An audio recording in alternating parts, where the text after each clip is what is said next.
E parlare di questo territorio della Basilicata non può sicuramente esimerci dal parlare anche di sport in termine storico in particolare, e ovviamente lo sport più popolare è sempre stato in tutta la nostra regione il calcio, no? Il calcio che si è iniziato a giocare sin dall'inizio del secolo scorso, più o meno a livelli ovviamente dilettantistici, e poi mano a mano è cresciuto. A Matera la data di costituzione della società, della squadra del Matera Calcio risale al 1933 e la prima partita fu giocata proprio nel nuovo stadio di calcio che non era ancora stato intitolato a Razza, che era un aviatore, nonché era stato anche ministro, che poi in seguito è stato intitolato 21 settembre fino ad essere intitolato attualmente a Francesco Salerno.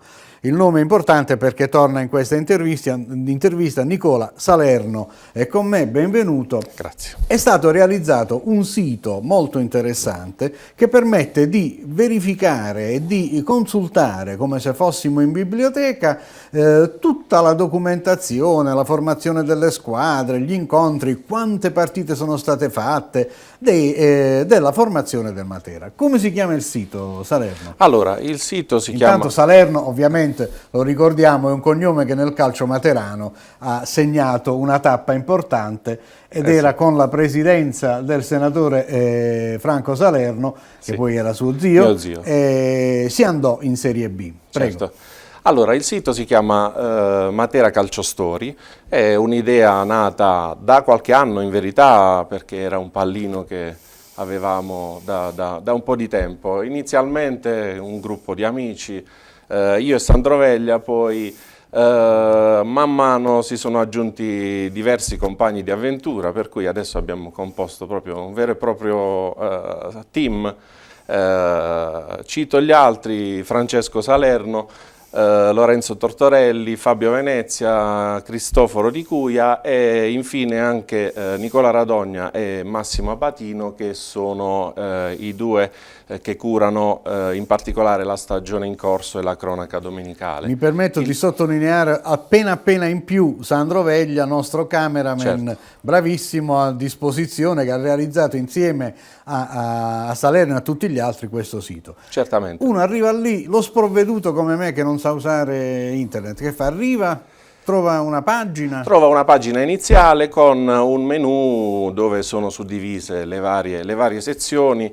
Diamo spazio ovviamente sia all'attualità che alla storia, perché non vogliamo essere soltanto dei nostalgici, ma vogliamo anche dare il giusto e adeguato spazio all'attualità. Quindi c'è una sezione sulla stagione in corso dove normalmente durante la settimana pubblichiamo 2 articoli, uno di presentazione della gara successiva e uno di cronaca vera e propria della partita domenicale, e poi passiamo alle varie sezioni storiche.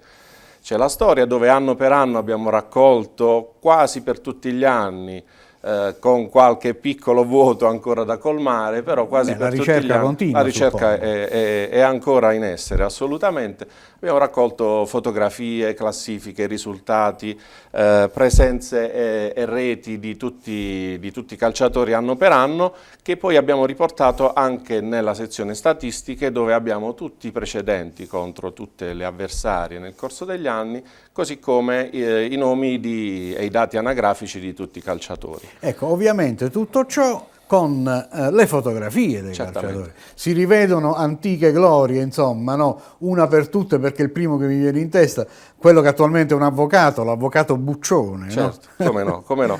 E infatti a questo proposito noi poi abbiamo anche altre 2 sezioni che curiamo particolarmente, che saranno particolarmente incrementate nelle prossime settimane, dove settimanalmente aggiorneremo con un articolo in più, e sono in particolare le interviste e la Hall of Fame, cosiddetta la Sala della Gloria. Nelle interviste chiaramente andremo a sentire qualche ex del Matera più o meno recente, siamo già in contatto con tanti e quindi abbiamo già un ricco programma. A Matera, no? Assolutamente, alcuni li abbiamo a Matera, altri li abbiamo contattati, altri sono stati incuriositi dal nostro sito e quindi ci hanno contattato, per cui abbiamo un ricco programma di interviste dove sostanzialmente chiederemo qualche ricordo, qualche aneddoto e anche le impressioni sulla loro permanenza a Matera, così come anche racconteremo quello che fanno oggi.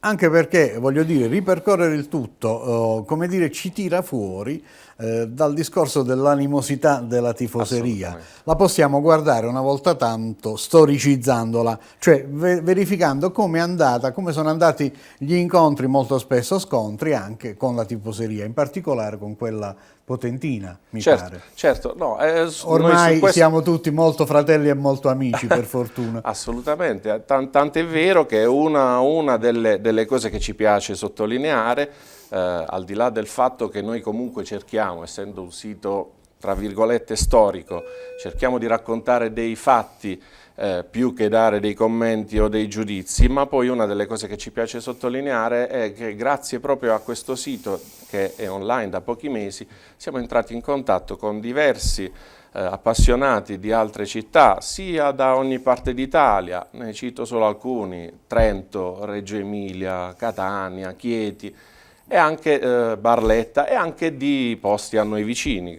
Siamo entrati in contatto sia perché in qualche caso ci hanno contattato e sia perché in altri casi siamo stati noi a metterci in contatto con loro, con altri appassionati di Potenza e di Melfi in particolare, se parliamo della nostra regione. Ecco, a Melfi c'è una persona che vi ha dato la pagina del giornale in cui era contenuto l'articolo che parlava della Costituzione del Matera. Abbiamo scoperto nelle varie nostre ricerche in giro tra biblioteche e altri appassionati come noi.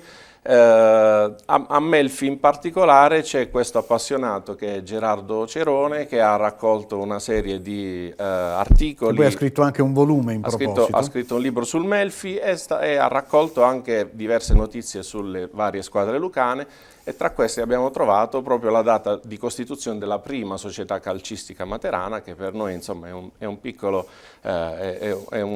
piccola chicca, ed è la vecchia Unione Sportiva Matera dai colori granata, che fu costituita il 5 settembre del 1933. E peraltro abbiamo anche trovato che in quel campionato successivo che loro disputarono, iniziarono a disputare le prime partite in trasferta perché il campo sportivo non era pronto, e invece la prima partita ufficiale di campionato disputata qui a Matera risale al gennaio del 1934, in particolare il 28 gennaio del 1934. Era una partita di ritorno, mi pare. Era una partita di ritorno contro il Bitonto. E perdemmo. 1-0. E il Matera perse. Però ecco, ci siamo, perché tra pochi giorni il nostro stadio festeggia 80 anni, può essere un buon compleanno. Soprattutto festeggia 80 anni, noi ci auguriamo sempre alla luce della giusta competitività tra le tifoserie, ma senza violenze e senza danneggiamenti, perché è proprio del tutto inutile fare queste cose. È importante invece essere sempre, come dire, competitivi gli uni con gli altri, però in maniera civile e pacifica. Assolutamente, noi lo sottolineiamo anche negli articoli di presentazione della gara successiva. Oltre a presentare la storia del club avversario, una descrizione della squadra, dell'allenatore, dell'andamento in campionato, c'è una parte dedicata alla tifoseria, dove noi con assoluta imparzialità descriviamo la tifoseria avversaria. Avete pensato, e se non avete pensato, un modesto suggerimento, a un settore dei gadgets delle tifoserie e della tifoseria materana? Allora, c'è una sezione specifica dedicata, che è ancora in fase di completamento. Abbiamo iniziato a caricare qualcosina, comunque c'è una sorta di museo virtuale all'interno del sito, dove abbiamo fotografato per ora alcune, ma insomma contiamo di metterne tante altre, le maglie stagione per stagione, così come c'è una parte proprio di gadget con le figurine, con gli stemmi di ogni anno, e quindi è una sorta di... che può essere arricchito in qualunque caso. Certamente. Bene, io ringrazio Nicola Salerno, ideatore insieme a tanti altri, come ci ha detto, di questo sito che, lo ricordo, glielo faccio ricordare a lui, si chiama? Matera Calcio Story. Quindi www.materacalciostory.it, e nell'augurio che tutto ciò possa servire ancora di più a conoscere la squadra di calcio, le vicende precedenti, i tanti che sono passati per Matera e i molti che sono anche rimasti a Matera e in Basilicata, invito tutti quanti voi a consultarlo e a fornire anche notizie, se ce ne sono, su tutto il fronte dell'intera Basilicata, che è la regione che ovviamente ci sta a cuore. Alla prossima!